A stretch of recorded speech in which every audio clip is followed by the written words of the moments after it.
Hey, this is Ari Koinuma speaking, and today we are going to look at the study of songwriting subtlety, so to speak, from Sarah McLachlan's Building a Mystery.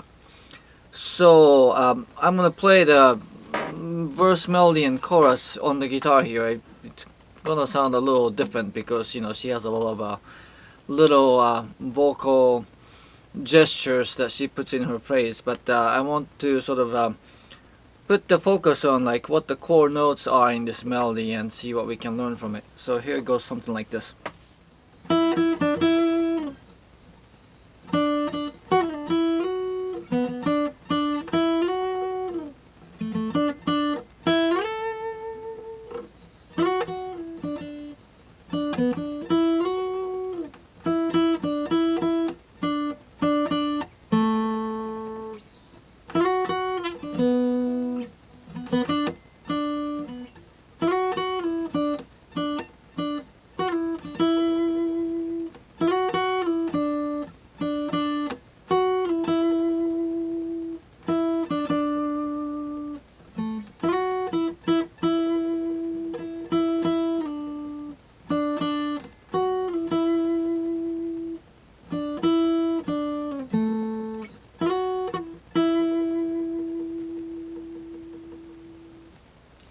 So it goes something like that. So you probably noticed a few things about that melody. First of all, there aren't that many notes in there, and if you count the notes that are being used, that is what we call pentatonic scale, and we guitar players know a lot about pentatonic scale because it's used very often in rock and blues guitar. But in songwriting, when you put a pentatonic melody over a song, what it does is, because it's missing some of the colorful notes in the scale, so it just sounds kind of really that has the open airiness to it.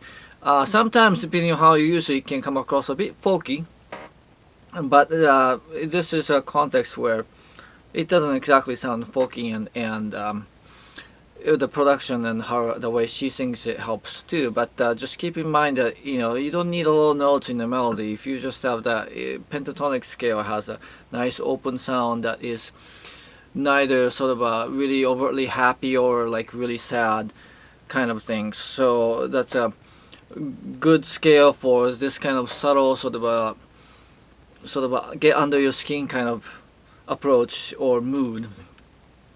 Another thing to take note is how she seems to really dwell on this note, which is an E. But notice that most of the chorus of the song, it goes like this.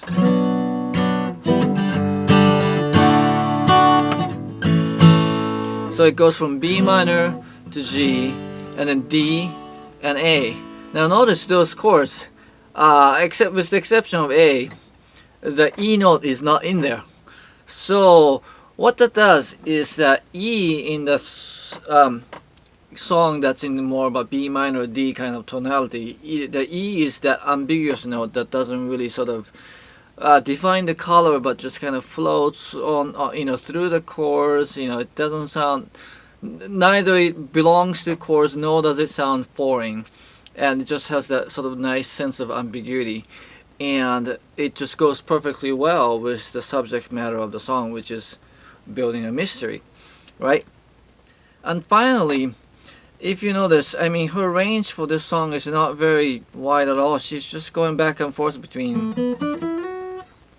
that's like about a sixth or so. It's very, very narrow for somebody who's, so able a singer.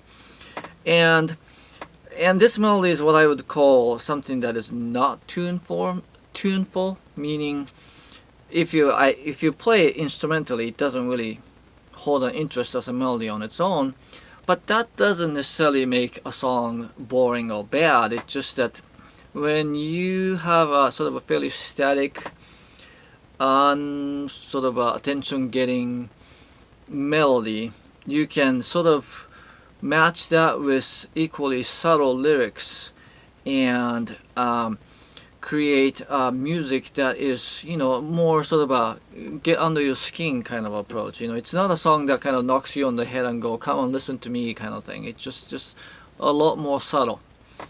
And to know the effect of the music and to match it with the lyrics, and that's what creates an expertly created, an impactful song. And the result is that, I mean, despite it being a simple melody that is not particularly tuneful, it's still a hit song, and you know, it's being well received. So today's lesson here, we looked at how pentatonic melody or scale has a nice openness to the sound, and it, you know, it doesn't come across as, you know, either like totally happy or totally sad. It just has a nice open, airy feeling. How the melody emphasizes a note that is not doesn't fit squarely into the chorus that is going on, to keep that sense of, you know, nice tension between fitting in and being out of place. And finally, how the range is narrow and the melody is, you know, untuneful, yet you can just match the lyrics and in this song's case, of course, the production and the performance too, but you just kind of line up the rest of the elements to really go with that sort of a subtlety and understatedness of the song to still create an effective song. And those are all elements that you know, we can keep in the back of our head as we try to write our own songs. Alright, so that's good for today. I'll see you next time. Thank you. Of a stone,